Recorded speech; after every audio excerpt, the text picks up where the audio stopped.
The road to space isn't paved with technology and rockets alone.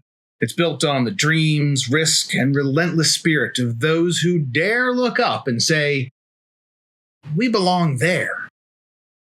For over 30 years, the Space Frontier Foundation has been a home for these visionary, radical, action-oriented individuals. Hear their stories, learn how space was shaped, and revel in the revolution of commercial space pioneers. Welcome back to Commercial Space Pioneers with Jim Muncy. Jim, I cut you off right at the part where you were explaining what it was about the merger of L5 and NSI that needed to happen. So if you haven't already seen the previous episode, go pick that up or listen to that one. And so, Jim, we're now in the late 80s. You've got several different organizations that are pro-space and are kind of getting jammed together or finding a marriage of convenience or a marriage of necessity. What was that like for you? What were you seeing as those merger talks were going on? L5 had a schism back in 84, 85 over whether or not it was going to take a position on President Reagan's Strategic Defense Initiative. Ooh. And there were people like Jerry Purnell and others who thought that obviously, we are for defense. We are not for nuclear war. We are for doing things that will, protect lives instead of avenge them, to use the Reagan line. And of course, it's in space and it's going to require and drive a lot of new technology for access to space and things like that. So obviously we should be for it. And others in L5 said, no, we want to remain bipartisan. We want to, or nonpartisan. There are people who don't believe in weapons in space, and we don't want to go there because that's a very thorny bush, and we're going to come out of it with a lot of scratches and maybe poison ivy, and to make several metaphors. And this, it will hurt us as an organization, that was about 6,000 people at that time. I get 5,000 to 6,000 members. And of course, Jerry had gone around, talking about how he was the secretary of L5 and was a champion of L5 and had strongly supported it. You go back and look at the bylaws at the time, they were written very carefully to split the power between the executive vice president, who was Mark Hopkins, and the secretary, who was Jerry Purnell. One person left the board, his name was Robert Heinlein, over the issue of failing to endorse SDI, and that created a vacancy, and yours truly was nominated to fill the vacancy. And I had the support of every member of the board except for one guy who was a retread from AIAA. I was added to the board, and I became very involved in negotiations on the merger and the structure and sort of the future. And we were doing a lot of thinking. Gary Olson and Elisa Griffin-Wynn and I were very much involved in sort of planning what we wanted the new organization to do. And, you had this weird duality between some fairly active volunteer officers and the staff and a lot of the other board members who they either had their own little fiefdoms, like Mark had the policy committee type organization. And it was challenging. We were able to remove Mark from his position as executive vice president and make him less high up.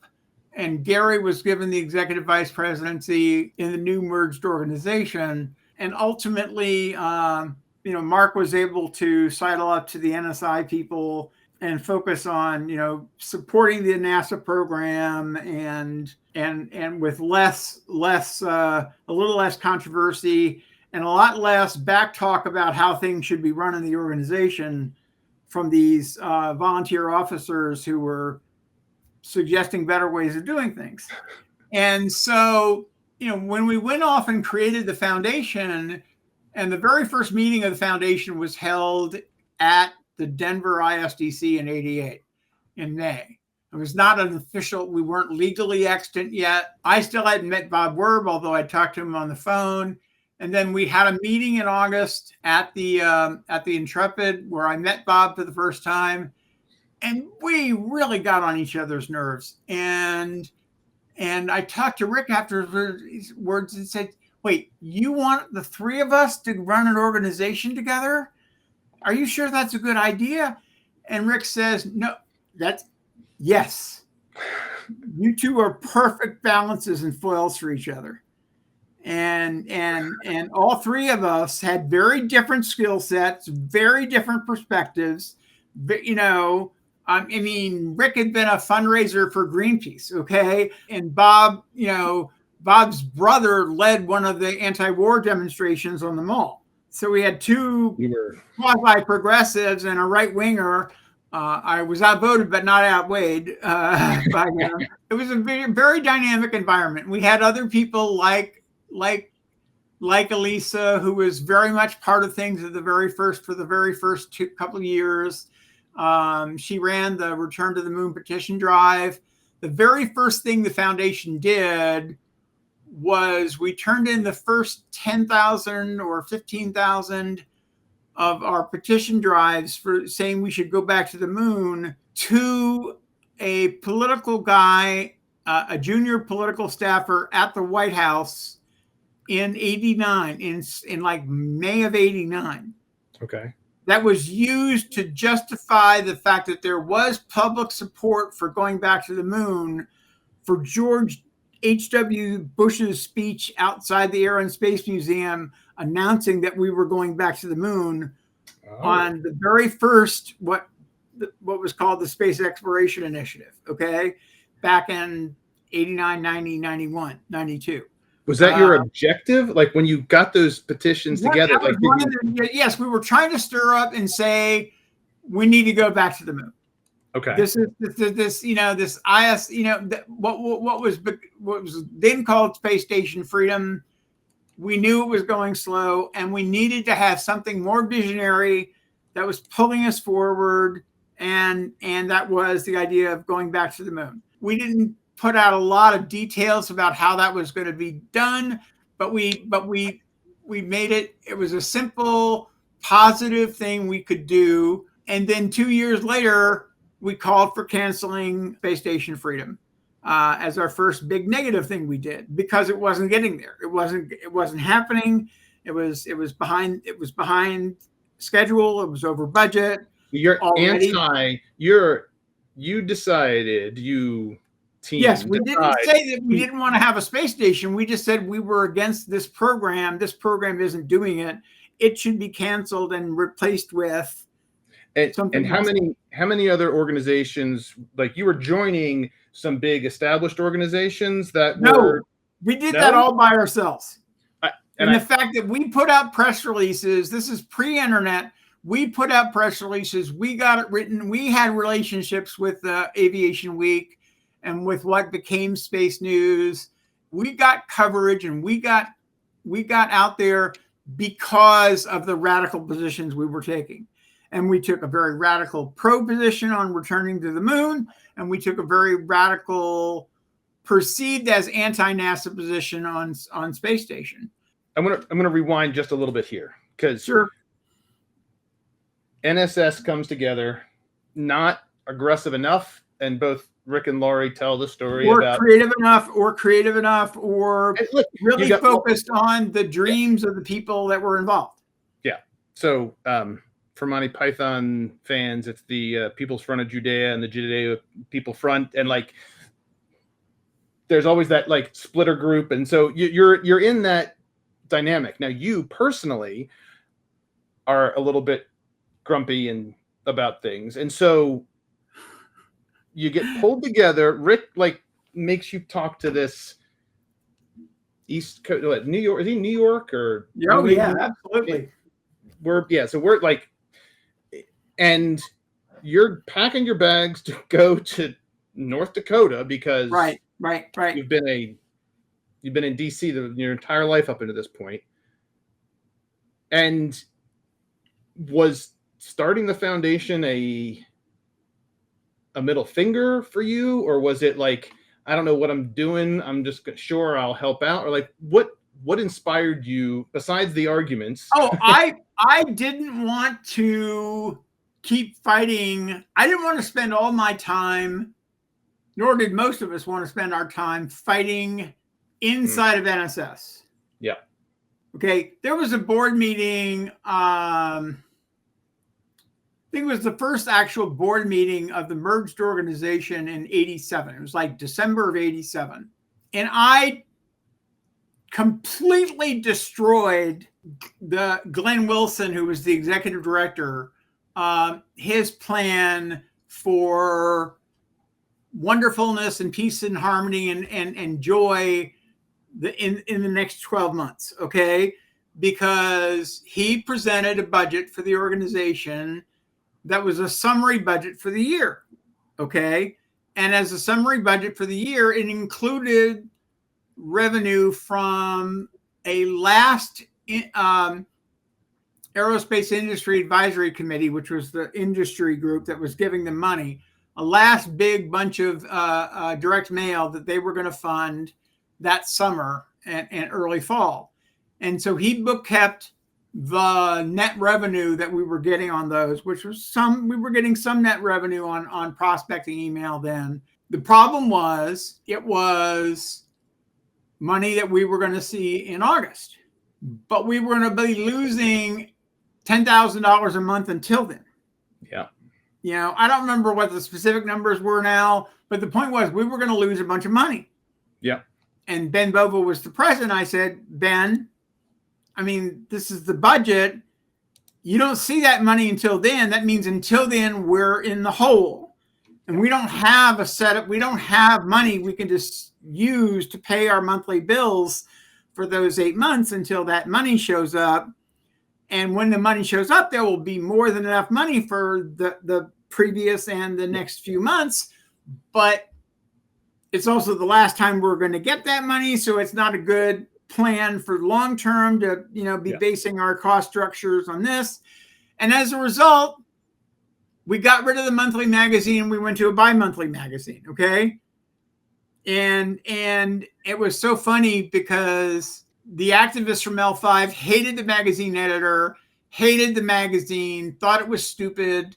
This magazine thought it was too NASA-finish and just too much about the current space program and not enough about future ideas and, engaging in debates on policy and on what we should be investing in, which is what the L5 News had been like. But the fact that we had to cut back the frequency of the magazine, Glenn hated me for that. Because I just pointed out the fact. I mean, I'm not the financial wonderkin on the board. I'm not an officer. Okay. But it wasn't that hard to figure out. By the way, a quick side note. For anyone who is going to be around in the industry, you will hear stories about the NSS magazine and drama around it. There are many stories, none of which I think are going to move heaven or earth, but you will find people that were very opinionated and still are to this day about Ad Astra. Well, at least it's called Ad Astra now. It was called Space World then. Okay. Okay. Right. And it was a nothing burger. So there's obviously there's the culture clash. There's a difference in kind of what the organization should be doing. There are people who are broadly supportive of. Why have to fight? Why be part of an organization where you were going to have to fight just to try to do the right thing? Yeah. We said, let's go see what we can do as a creative team. We were very not all of us were involved in NSS, but a bunch of us were, and others weren't. Yep. Like Tim Kiger and others hadn't been involved he had been involved in L5 years past, but hadn't been involved for several years. We just went off and did it. And we just created it, picked fights and took names and said amazing, crazy things. And that's what we did. 1990, I finished at UND at Grand Forks. I moved to be with my then fiance to St. Paul.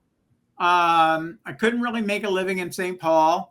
So I moved down to Houston, living with, of all people, Jim Davidson in his house, paying him rent, and working as a consultant to NASA JSC and to Space Week National Headquarters and some other people, and deciding to hold the very first Space Frontier Conference at the Nassau Bay Hilton, and held a conference because I knew Ralph Hall, who was the Democratic chairman of the Space Subcommittee.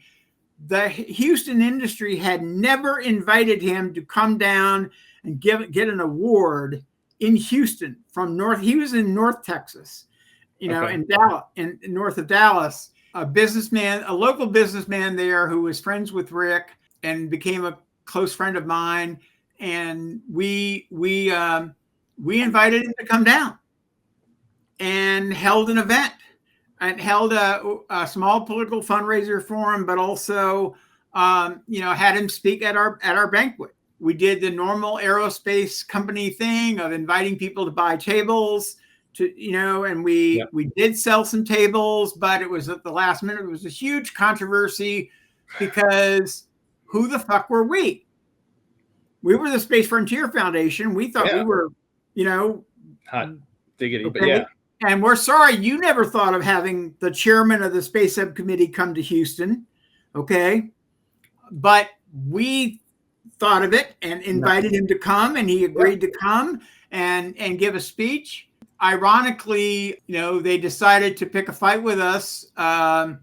They really didn't want us to be able to sell tickets and make money and use Ralph Hall, and they were very, very upset when they, through their LexisNexis search, found out that we had been critical of the space station program, which was, of course, based at the Johnson Space Center.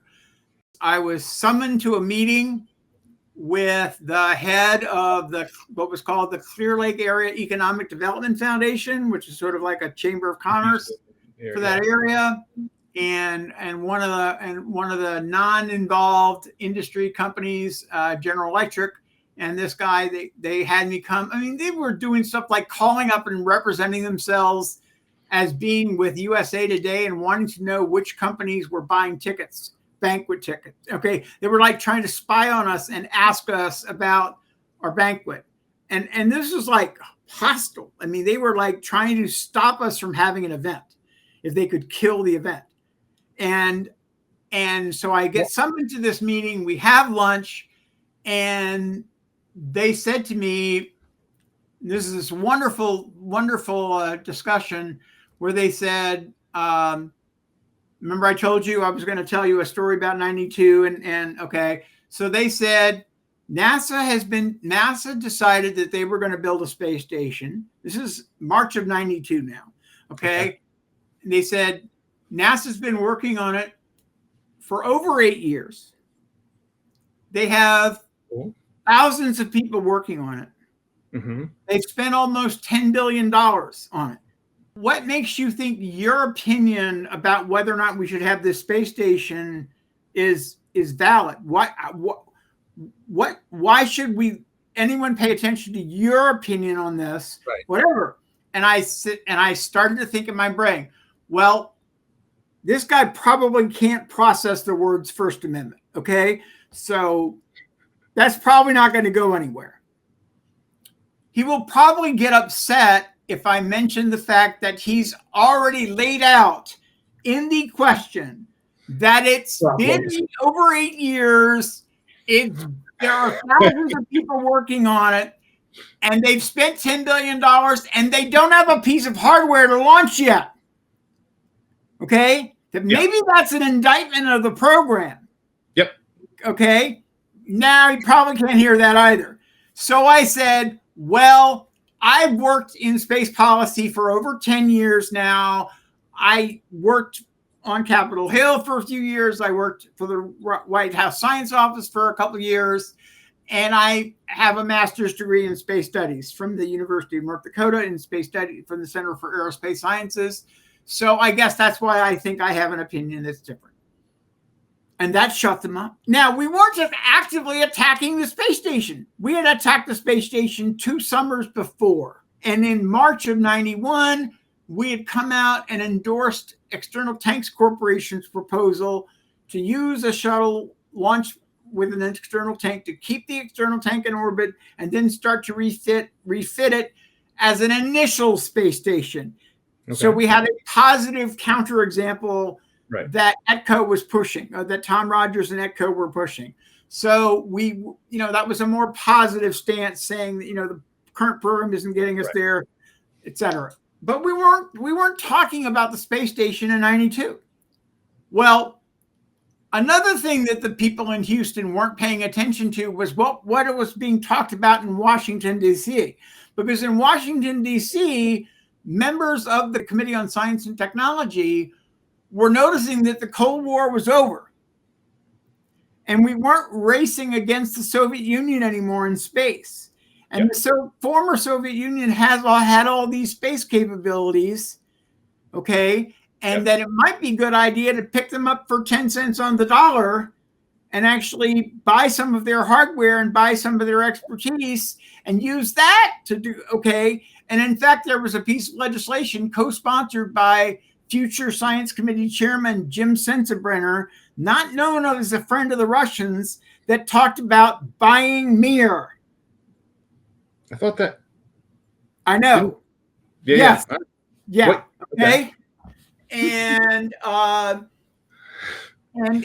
my point was, my point here is that they were talking about how can we work with the Russians to get there faster. Yeah. So Ralph Hall comes down and gives his banquet speech, and in his banquet speech says, we need to be supportive of NASA and we need to support the space station. Okay. Applause line, everyone loves him. He then goes on to say, but we can't afford to wait for just the perfect space station. We should work with the Russians now. Okay. And we were already talking to the Russians about the Soyuz as a possible crew rescue vehicle in 91, 92. Okay. But said we should work with them and see if we can't get a temporary presence in space with astronauts starting to do research even sooner using Mir. And you never heard a room full of sphincters tighten simultaneously like when he said that. So what did the foundation do? We made some money on the banquet, not a lot, but we made a little money on the banquet. We immediately called in the Houston Post and the Houston Chronicle and said, we agree with Ralph Hall. We called for keeping Ronald Reagan's promise of a permanent American presence in space within a decade by using the Russian space station Mir and putting NASA astronauts on Mir in the next year and a half, 2 years. Okay. And we can do that. In fact, we said really the 8-year deadline of by 92 said we could do that this year and we could keep Ronald Reagan's promise. And it was just a few years that phase 1 of ISS began with actually putting Russians from the shuttle to ISS. Okay. All we did was we took a pro-space position. Yeah. But it wasn't. But throughout the foundation's history, we got yelled at and called NASA bashers because we weren't supporting NASA's way. We were supporting the space way. If there's one thing I learned in my 40 plus year career now, what matters is whether or not you get something done in space, not whether or not the agency or the program or a bureaucracy or even a specific company does well. The issue is the civilization moving forward? Are we, on a broad front, are we revolutionizing access to space? Are we revolutionizing the cost of living and working in space, et cetera, et cetera? And if we're not, then we're not really doing anything. So connect a few dots for me. Sure. You've got your upbringing, you've got college, and then this political work, which then begins to shift and focus on space. You've got the introduction to the O'Neillian thing. So you've got a dissatisfaction with the mechanics of government to a certain degree. Like you have a very clear idea of what you've just said is it's got to get done. So if government isn't able to get it done, is commercial the next best option? Yeah, right. I haven't talked about this before, but now's the time. The first 81, 82, 83, 84, I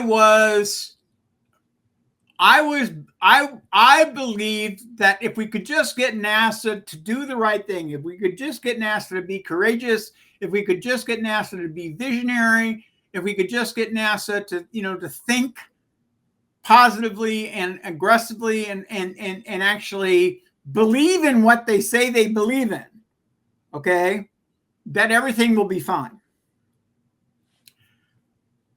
And in 85, I think it was, I went to the showing of a premiere showing of an IMAX movie. It was where they were starting to talk about the space station and what that was going to mean for our future in space. And I went home that night. So this is like 4 years into my Washington political career. I'm still working for Keyworth at the White House. And I cried myself to sleep because what they had said in the movie was stuff I knew wasn't true. And I knew it wasn't true because I was engaged in the policy debates and arguments and discussions about those very issues.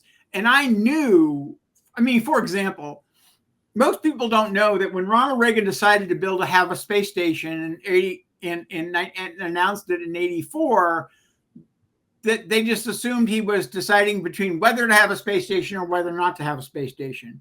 In fact, Keyworth was pushing for a lunar base with a way station in Earth orbit that would help us get there, but it wasn't going to be permanently crewed. But the permanent crew would go to the moon.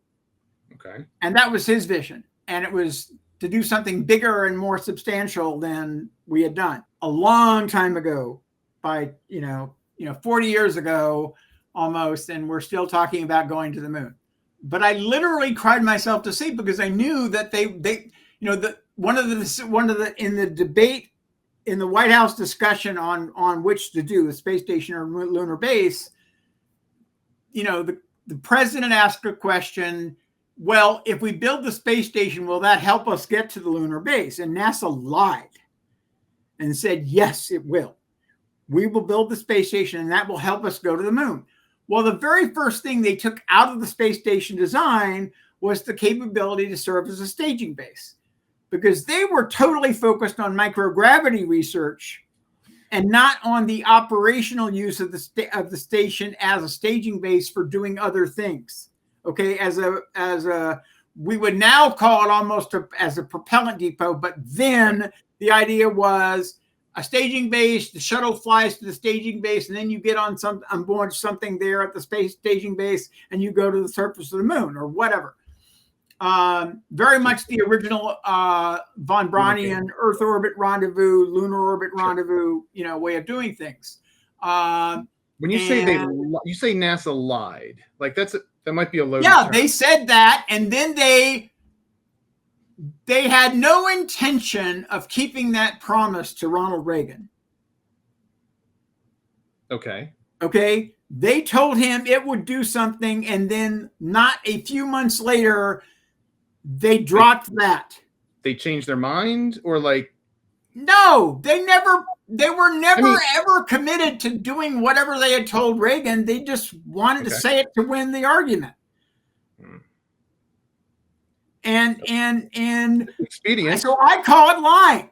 Okay. But they won. Not, they won that contest, right? So they won the contest. They got the space station and not a lunar base. But then you see the spin show up in documentary. Right. And I see their spin of saying what it's going to make possible. And I knew that was not something that the space station was going to do. And I said to myself, as I was in bed and crying myself to sleep, I realize I'm 27 years old. I probably shouldn't be crying, but, or whatever I was, 26. I realized they've stolen my space program. It's not mine anymore. It's not the thing I grew up going over to see with my dad.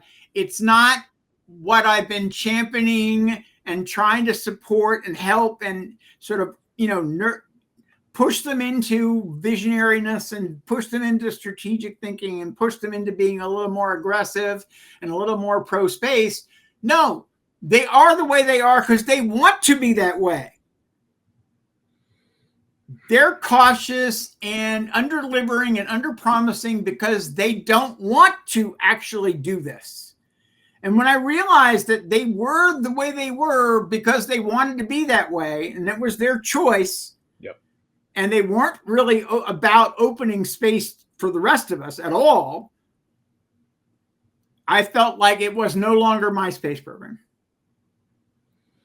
And that it was no longer the space agency I had grown up with, and was no longer what I thought was just needed help, just needed encouragement, just needed lobbying, just needed a little PR. No, they were wrong. They didn't get it. And they weren't trying to do the right thing, and they weren't trying to open space to people. And therefore, I guess at that point in 85, this is before Challenger, okay? I decided I can't trust them anymore. I'm going to have to try to work to get them to do useful things when I can, but NASA is not the vehicle for success anymore. And I didn't know what the vehicle success would be. I didn't know that commercial space was the answer. Okay. But I knew it was something. I knew it was something different. It was some other, whether it was O'Neill or other people or some way of doing things, whether it was nonprofits like SSI, or there had to be some alternative way of doing space colonies, because NASA was never going to get there. That just wasn't what NASA was about.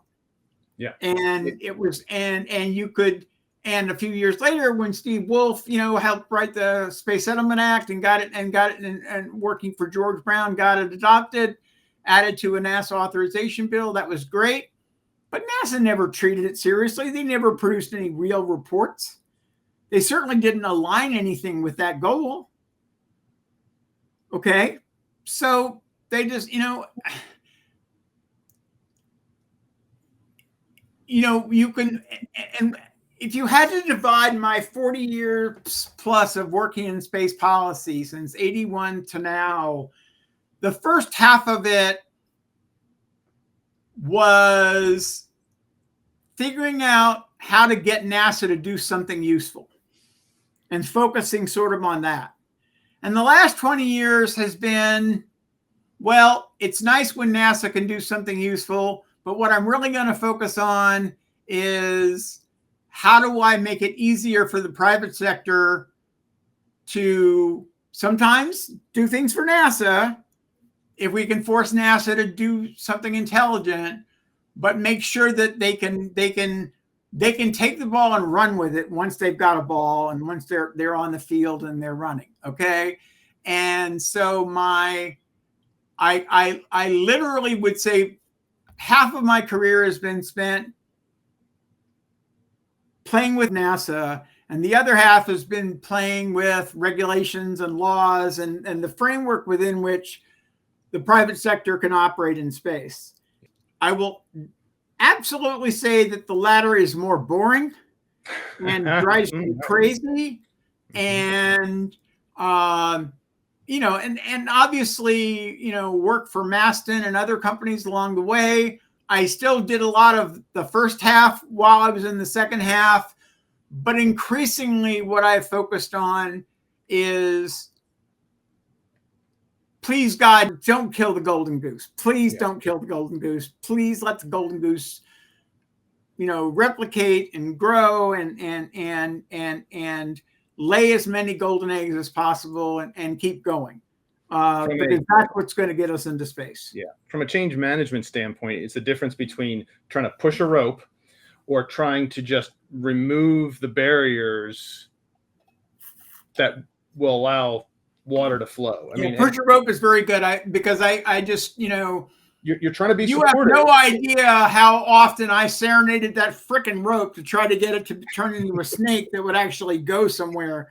But it never did. I happen to know, Jim, that you have had some good friends that have worked at NASA, that you have spent an awful lot of time. So just to put in context, you're not saying everyone who works at NASA, but it's the nature of the organization, right? Right. And what happens is that really good people go in for a while and they fight as hard as they can and they do the right thing, or they try to do the right thing, and they make some progress in a localized area that they can influence. Okay. And they do what can be done. Okay. And they make a difference. Okay. Yeah. But there is no changing the overall Leviathan of NASA away from the agency that once did great things and is still living off of those fumes 40, 50, 60 years later. And it's really sad. I wish to God that Nixon wasn't a jerk and had rewarded NASA for getting to the moon instead of punishing them. I have often commented that a lot of NASA's behavior can be understood in terms of abused child psychology. Is that if you have a child who is given a chance to do amazing things and does many, many, many amazing things, culminating in amazing things, and its result was, thank you very much, go back and play in the sandbox now, because we no longer are going to have you do amazing things. And the child reacts with distrust, with betrayal, with like, why would you do that to me? Why would you go give me this taste of achievement and excellence and wonderfulness where I am the star, and then you just sort of discard me and invalidate everything I just accomplished, and am given like remedial level work to do, with not enough money to build the space shuttle. I'm just saying that they literally don't trust their own vision anymore. Yeah. And they sure as hell don't trust Congress, and they sure as hell don't trust presidents, and they sure as hell don't trust the American people. I'm not saying that they should necessarily quote trust them, okay, because they had a sweetheart deal in the 60s, okay, sure. And that's never gonna be there again. But that doesn't mean that they can't be serious about focusing in on and doing some things that are great and making a difference. I mean, I would argue what NASA did with COTS and with Commercial Crew is as seminal as it makes as big a difference, if not, of going to the moon, because after all, we threw away the ability to go to the moon. We had the ability to go to the moon for prices that, I mean, if we could build Saturn V's for the inflation adjusted price of Saturn V's right now, we would be ecstatic. And this is a good point for people who are not deep in the industry. They think, oh, we've done it, so we have some extra Saturn V's lying around. Right. Why Why can't we do it? We already have the technology. We have better technology now. Couldn't we just upgrade the computers to our cell phones and it would work? No. And we don't have that. We don't have that capability. And they made the right goal. They had the right goal of pursuing reusability, but they weren't ready yet. Yeah. And of course, they tried to do it with a system that was going to be operational instead of looking into their own history under NACA and building X vehicles. And it wasn't until the 90s that we got them to start funding X vehicles. And even then they screwed it up. Footnote, Lori Garver pointing out that DCX probably would have worked, whereas X33 didn't. But anyways. Jess shared in his episode that they wouldn't give DCX an X designation. That was a thing. Anyway, but so you have so you answered the question of what happened, what broke you. And it sounds like that IMAX movie was sort of a crystallizing factor. And then as I went off to North Dakota and thought about things, you literally went to the wilderness. Of course, I realized that commercial was the right approach, where NASA doesn't try to do it all itself, where, to use an expression that Ben Muniz captured from the early days of the foundation, space is a place, not a program. If you think of space as a program, then you're automatically trapped into this mindset of a government agency doing space for us. Yeah. Right. But if space is a place, then the role of the government and the role of the private sector are different, and they both have very expansive roles to play and can create and go do things and help out. So it's not to say that there's a government and then there's no government. No. Yeah. The government has things to do on the frontier as well as what the private sector has things to do on the frontier. It's just a different role.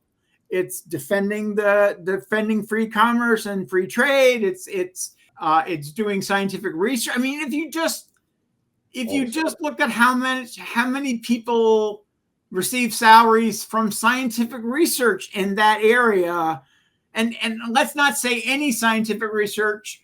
Let's not even talk about medical. Let's not talk about like space or anything like that. They taught Lewis and Clark stuff, just like we train astronauts with scientific knowledge. They learned about things themselves to go do that.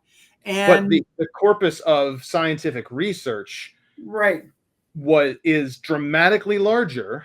Yes. Because it is a place, not a program. Right. And the same would apply here, but that concept is not, because I think I see where this is brilliant, but you're articulating the same sort of thing that should be part of the conversation today. If you want more research from space, more commercial use of space will generate and even more science, pure basic research science in space, then make it cheaper to have lots of people there. Okay? It's not in opposition.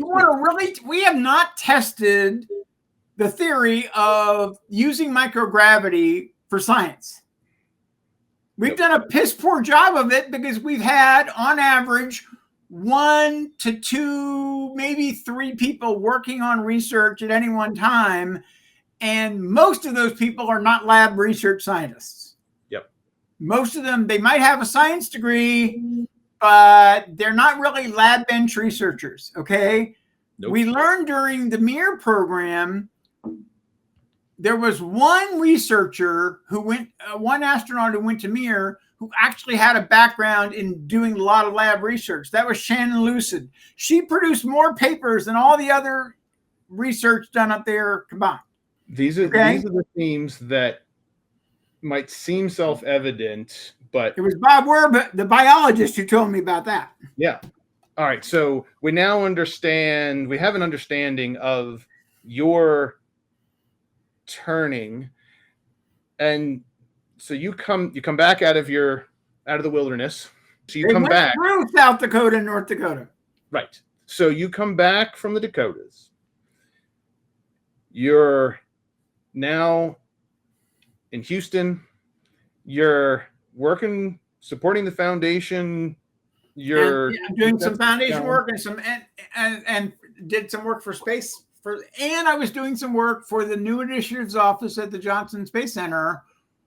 But it was time to start the second phase of the program.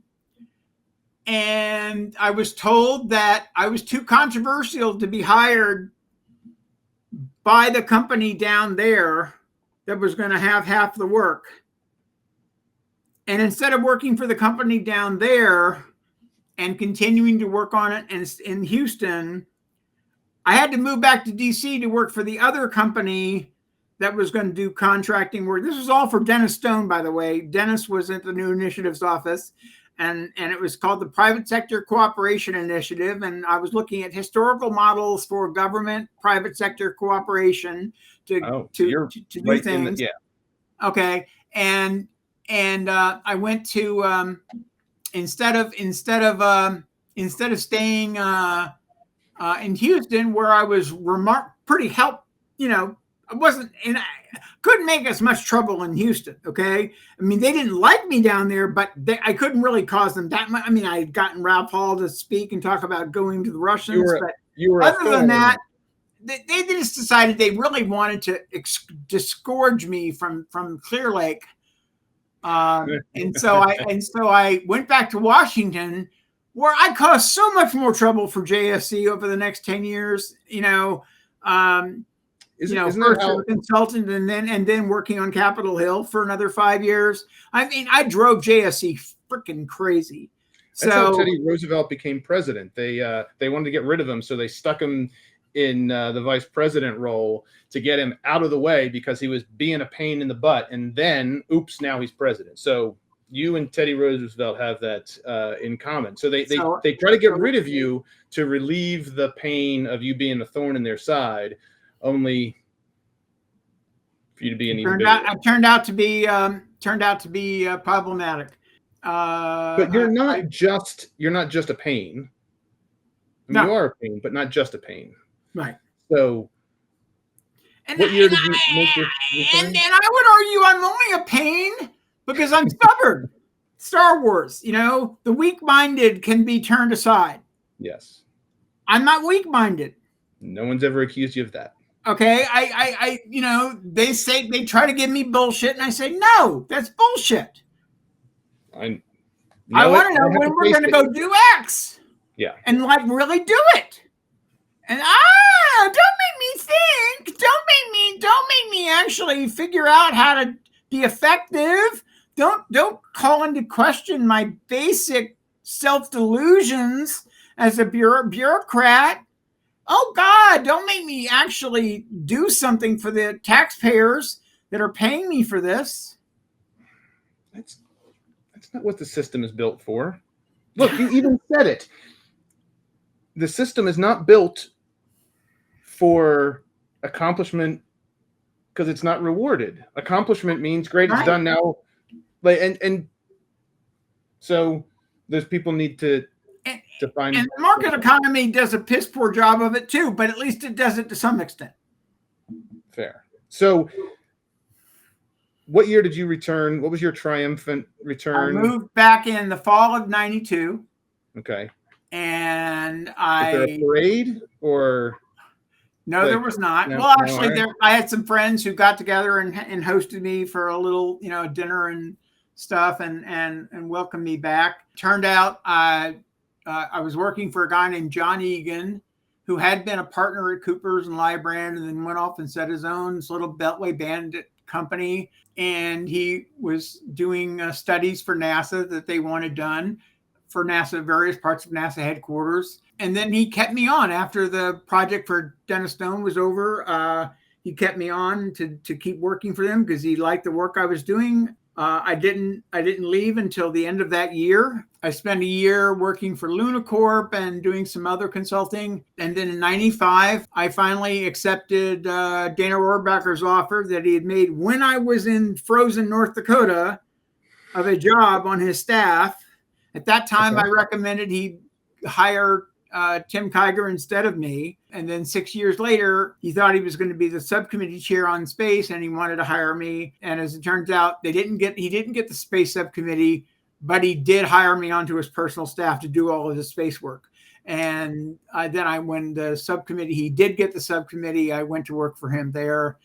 And I worked for him through 2000 when Dan Golden got me fired because Dana was doing something that Sensenbrenner didn't like. And my main job was to try to keep Rohrbacher from pissing off Sensenbrenner. But given that Rohrbacher was a pretty headstrong, creative guy who wanted to do things and wanted to fight and wanted to make a difference, he was just going to piss off Sensenbrenner. What was the nature of their? What was the? Why are they? Sensenbrenner was first of all, very conservative, stylistically as well as ideologically. He was an heir to the Kimberly-Clark fortune. He had come up through the college Republican ranks and state legislature and ran for Congress and was elected, I think, in the same year that Dana was in 78. He just did things in a certain way. And he one of his former staff used to say that he had a brilliant instinct for the capillary, that, he didn't understand. He wanted to win. He wanted to beat up on Dan Golden. But Dan Golden had his number. Dan Golden could manipulate him, and just by sitting there and letting Sensenbrenner yell. You may recall that Walt Anderson funded MIR and FINES, the Foundation for the International Non-Government Development of Space. And FINES had this idea for launching an electromagnetic tether to go to MIR, which would take MIR off the books as far as needing progresses for reboost. And it would basically reboost MIR to a higher orbit. Yeah. But we had just had the big fight over Loral and Hughes on satellite exports and the Chinese. And so now launching a big fishing line full of copper wire, was seen as launching a satellite to space, and therefore it needed an approval from the State Department and the DoD. And, oh, by the way, NASA for an export license to go to the space, to go to MIR and do this test and see if they could reboost MIR without just using the solar energy from MIR itself. You needed multiple agencies to approve. Yeah, any of them could like many federal licenses, multiple agencies get involved in the decision making, and the State Department chairs the process for weapons. Okay, and this was a weapon. This was on the ITAR controlled list. Okay, because Congress had moved satellites to the ITAR control list in their stupid overreaction to the Chinese stuff. And I won't get into how insane all of that was, but the point was that there was a letter. Mr. Tumlinson, representing FINES, came in to see Mr. Rohrbacher, and I made sure that Sensenbrenner's staff on the China issue was there, and I kept my mouth shut the entire meeting. And Dana made a decision to write a letter to the State Department endorsing the idea. Okay. So I drafted a letter, and it went on personal stationery, not committee stationery. Okay. And when NASA got a copy of the letter, Golden called up Sensenbrenner and said, "Why can't you keep your subcommittee chairman under control? I'm trying to get MIR deorbited so that the Russians focus all of their resources on ISS, and your subcommittee chair is trying to keep MIR alive. Okay, why can't you keep him under control?" And I was fired. Because even though I had given other staff members a copy of the letter, no one had bothered to tell Sensenbrenner that Rohrbacher was doing this. And so Golden got to get a piece of flesh out of Sensenbrenner, and Muncy was not going to survive that. So Muncy was fired. And thanks to Rick Tumlinson and Walt Anderson. And that's how I left the Hill. Now, I wanted to leave the Hill already. I've been trying to get a job at NASA or someplace for a while. So it wasn't like I didn't want to leave. And I was, and working for Dana can drive you crazy. So there's no question that, you know, there was right. But how clear was it when that happened? Like, was it you're being sacrificed as the pound of flesh because of this letter, or was it? Oh, they didn't admit that. They just said that you let Dana do this, and you didn't make sure that Sensenbrenner knew. Okay. And I didn't want Sensenbrenner to yell at me, so I wasn't going to go force and try to get a meeting myself with Sensenbrenner. I gave the staff director and other people the copy of the letter. I said, you should know that he's doing this. Yeah. But, you know, I was tired of the job anyway. So I set myself up for failure, and you succeeded. I succeeded. And the funniest thing is I helped prepare for a hearing that was going to be after I left, but I wrote the memo for it. So the background was created and everything like that. They had the the X-33 tank failure in the test of the composite tank failure.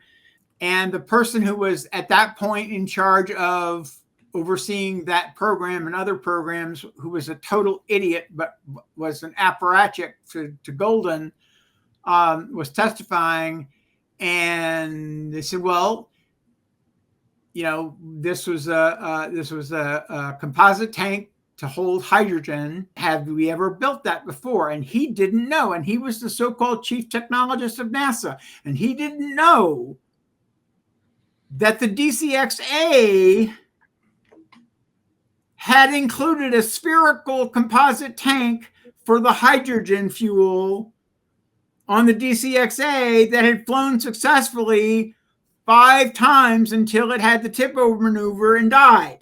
The issue was not that we couldn't build composite tanks to hold hydrogen back in 2000. The problem is that Lockheed's shape of their vehicle, which was described as an electric razor by Gary Payton at the time, a flat, squat lifting body, okay, but which had no military utility whatsoever, unlike the X-33, rather McDonnell Douglas's concept, the vertical takeoff and vertical landing system.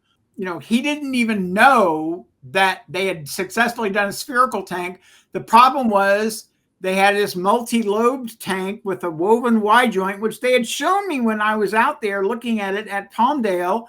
You know, it's not like they weren't creative, smart people, Lockheed, but it turns out that making goofy shapes with composites doesn't always work. Yeah. And yes, Lori's right. If they had spent a few $100 million, they would have built another tank and it would have flown probably. Okay. But the great thing about a cylindrical, squat, launch vehicle like the DCX model is that you could have spherical tanks. Yep. Or cylindrical tanks that are, nice, smooth oval things that don't have these weird contortions to fit in to maximize the volume. Because, and here's one of the things that I didn't realize until I got into the industry, an awful lot of this whole going to space thing is pressure. And being able to withstand the pressure and the changes in pressure is really important from a engineering standpoint. That and heat, like transfer of heat. Those are two things that are like way more important than a lot of people give credit for, but still not as important as being able to understand how human systems work, because the human systems are going to win every time. Jim, there are many, many, many other stories about. But this sort of gets you up to when I went back to the Hill. And the one thing I'd like to say in closing about is that I went back to the Hill I stayed on the board of the foundation for a couple of years when I was working in Rohrbacker's office, but I really had to step away when I went to work for Sensenbrenner. And I did come back to the foundation board in the early 2000s, but it wasn't as it was. I mean, it was still very active and was still very dynamic and positive and great. But I had been on the other side of the government barrier, and I had really was more part of the inside game now.